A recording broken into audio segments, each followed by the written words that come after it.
स्वागत है आप लोगों का प्रगति ऑनलाइन क्लासेज में। आज हम लोग पढ़ेंगे हिंदी दिगंत के कविता भाग से कविता करबक, जिसके लेखक हैं मलिक मोहम्मद जैसी। आइए जानते हैं मलिक मोहम्मद जैसी के बारे में। मलिक मोहम्मद जैसी का जन्म 15वीं शती उत्तरार्ध अनुमानतः 1492 ईस्वी में हुआ था। यह अनुमान है, हर जगह अलग अलग मिलता है। इनका निधन 1548 ईस्वी में, यह भी अनुमान है, हम आपके किताब से ही लिए हैं। निवास स्थान इनका था जायस, कब्र, अमेठी, उत्तर प्रदेश। पिता का नाम था मलिक शेख ममरेज मलिक राजे अशरफ। गुरु इनके थे सूफी संत शेख मोहिदी और सैयद अशरफ जहांगीर। वृत्ति इनकी मतलब ये क्या क्या करते थे। आरंभ में जायस में रहते हुए किसानी किए, बाद में शेष जीवन फकीरी में, बचपन में ही अनाथ हो गए थे। साधुओं फकीरों के साथ भटकते हुए बचपन बीत गया, क्योंकि ये अनाथ थे तो ये साधुओं फकीरों के साथ ही इनका जीवन व्यतीत हुआ। व्यक्तित्व इनका जो था, चेचक के कारण रूपहीन तथा बाईं आँख और कान से वंचित। ये कुरूप थे, रूप से रूपहीन थे। इनकी बाईं आँख और कान दोनों नहीं थे, वंचित थे इससे।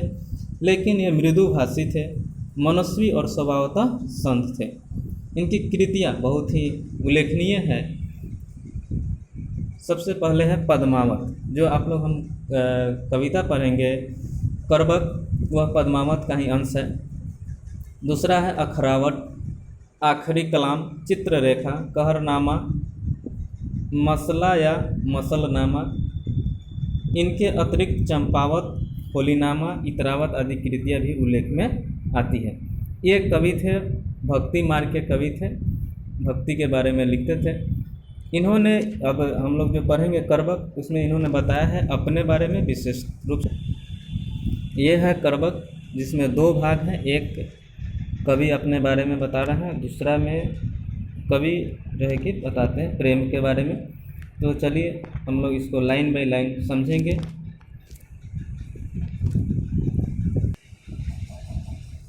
एक नैन कवि मोहम्मद गुनी, सोई विमोहा जई कवि सुनी। प्रस्तुत पंक्तियाँ मलिक मोहम्मद जैसी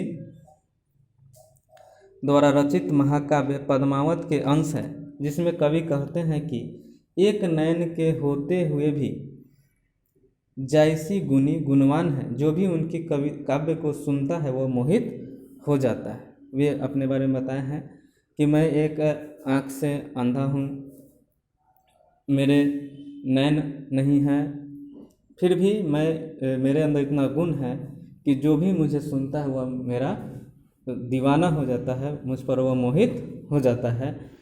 तो यह कवि का गुण के बारे में है, कवि अपने बारे में बता रहे हैं। और जैसा कि हम लोग जानते हैं, कभी भी रूप की पूजा नहीं होती है, गुण की ही पूजा होती है। दूसरा लाइन है, चांद जैस जग विधि अवतारा, दिन है कलंक किन्हीं उजियारा। जग सूझा एक ही नैनाह, उआ सुक अस नख तनह महा।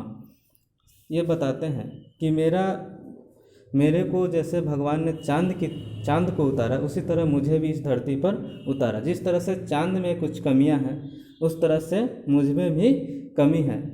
लेकिन जिस तरह चांद अपना प्रकाश संसार को देता है, मैं वैसे ही कविताओं का प्रकाश पूरे संसार पर फैला रहा हूँ। उसके बाद है उवा सुख उस नखतन महा। जिस प्रकार अकेला शुक्र नक्षत्रों के बीच उदित है, उसी प्रकार कवि ने भी अपनी एक ही आँख से इस दुनिया को भली भांति समझ लिया है। कवि बताते हैं कि जिस तरह से शुक्र नक्षत्रों के बीच अपने को आगे रखा है, वह शुक्र जो दिखाई देता है, उसी तरह अपने को यह बता रहे हैं कि मैं भी दिखाई देता हूँ और एक ही आँख से सब कुछ यह पा लिया है।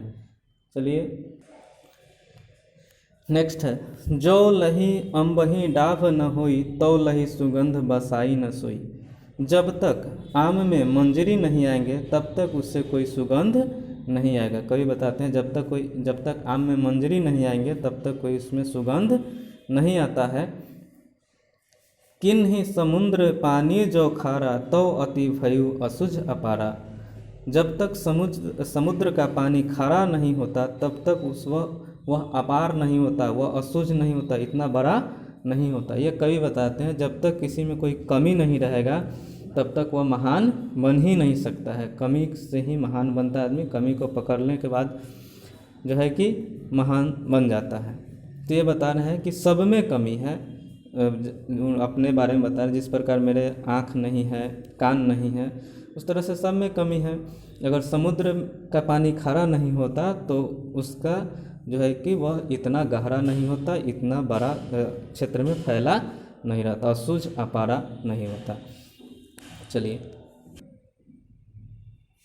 जो सुमेरु त्रिशूल विनाशा, भा कंचन गिरी आग आगासा। अब जब तक सुमेरु पर्वत को त्रिशूल से नष्ट नहीं किया गया तब तक वे सोने का नहीं हुआ। मतलब यहाँ पे सुमेरु पर्वत को बता रहे हैं कि जब तक सुमेरु पर्वत को नष्ट नहीं किया गया तब तक वह सोने का नहीं हो पाया था। भगवान शंकर ने इसे त्रिशूल से नष्ट किए, तब यह सुमेरु पर्वत सोना का बन गया। जो लही घड़ी कलंक न पड़ा, कांच होई नहीं कंचन करा। जब तक सोने को घड़िया मतलब जो बर्तन में पिघलाया जाता है, सोने को गलाने वाला पात्र में उसे गलाया नहीं जाता, तब तक वह कच्ची धातु सोना नहीं होता, वह उसका कोई उपयोग नहीं होता। जब तक तपता नहीं है तब तक वह आभूषण बनता नहीं है। आगे है, एक नयन जस दर्पण और तेहि निर्मल भव, सब रूपवंत गही मुख जेवहि कई चाऊ। कवि कहते हैं एक नयन के होते हुए भी दर्पण की तरह निर्मल और स्वच्छ भाव वाले हैं, और उनकी इसी गुण की वजह से बड़े बड़े रूपवान लोग उनके चरण पकड़कर कुछ पाने की इच्छा लिए उनके मुख की तरफ ताका करते हैं। मतलब कवि बताते हैं, कवि के बारे में है कि एक ही नयन है लेकिन गुण इतना निर्मल है कि दो नयनों वाले लोग उनके मुंह ताकते हैं, उनके पैर पकड़ते हैं, उनसे कुछ पाने की लालसा रखते हैं। अब हम लोग दूसरा पैराग्राफ पढ़ेंगे, इसका दूसरा जो कविता संग्रह है। मुहम्मद कवि यह जोरी सुनावा, सुना जो प्रेम पीर गा पावा, जोरी लाई रकत के लई, गाढ़ी प्रीति नयन जल भई। इसमें कवि कहते हैं, बताते हैं, काव्य के बारे में बताते हुए कहते हैं कि मैंने मुहम्मद यानी वे अपने बारे में बता रहे हैं, यह काव्य रचकर सुनाया है, और जिसने भी इसे सुना उसे प्रेम की पीड़ा का अनुभव हुआ है। मैंने इस काव्य को रक्त की लेई लगाकर जोड़ा है तथा गाढ़ी प्रीति को आंसुओं के जल में भिगोया है। इन्होंने बताया गाढ़ी प्रीति नयन जल भोई, तो इन्हें बहुत मर्म से लिखा है। इन्होंने कविता को, पद्मावत को इन्होंने रक्त की लेई बना करके उसे जोड़ा है, ये कवि बताते हैं। नेक्स्ट लाइन है, ओ मन जानी कबित अस किन्हा, मकु यह रहे जगत मह चिन्हा। कहाँ सो रतन सेन अब राजा, कहाँ सुआ अस बुद्धि उपराजा। ये बताते हैं कि ओ मन जानी कबित अस किन्हा,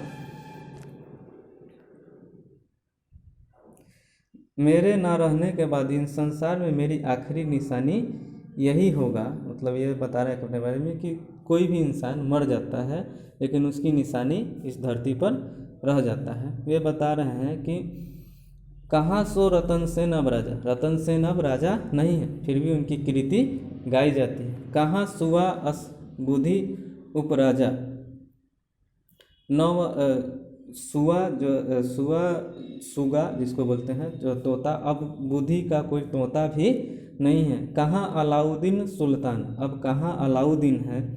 कहाँ राघव जई किन्ह बखानो, कहाँ वह राघव चेतन है या अलाउद्दीन है जिसके बारे में बखानो।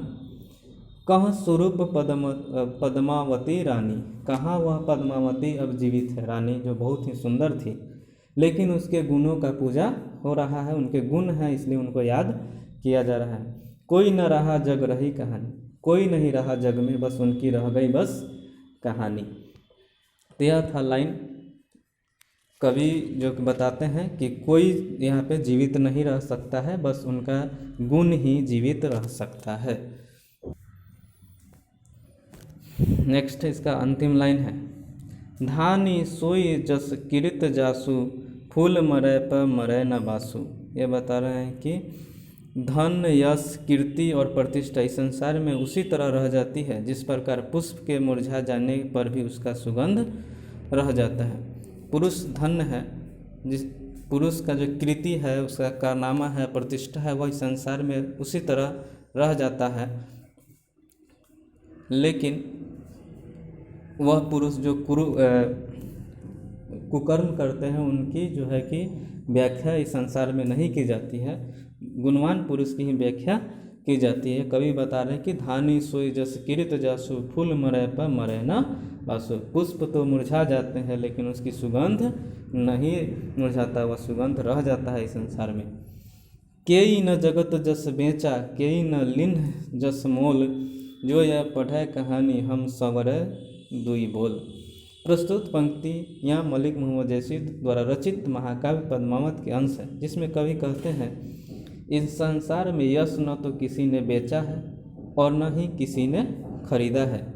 कवि कहते हैं कि जो मेरे कलेजे के खून से रचित कहानी को पढ़ेगा वो हमें 2 शब्दों में याद रखेगा। तो यह कहानी कविता जो पढ़ेगा उनको याद रखेगा। तो यह था संपूर्ण कर्म का व्याख्या जो कि पद्मावत से लिया गया है। इसमें कवि बताना चाहते हैं अपने बारे में और अपने कामों के बारे में। अब हम लोग डिटेल्स में एक बार समझ लेंगे पूरा ऊपर से नीचे तक। कवि जो है कि प्रथम भाग में बताया है, उन्होंने कहा है कि आदमी में कुछ कमी है, उस कमी से उसे रोना नहीं चाहिए, अपने गुण की बढ़ावा देना चाहिए, अपने गुण को आगे बढ़ाना चाहिए। दूसरे लाइन में उन्होंने दूसरा जो है उसमें बताया उन्होंने कि जो भी मेरे कविता को कहानी को सुनेगा वह जो है कि मुझे याद रखेगा, क्योंकि मनुष्य का उसका कृति ही लोग याद रखते हैं।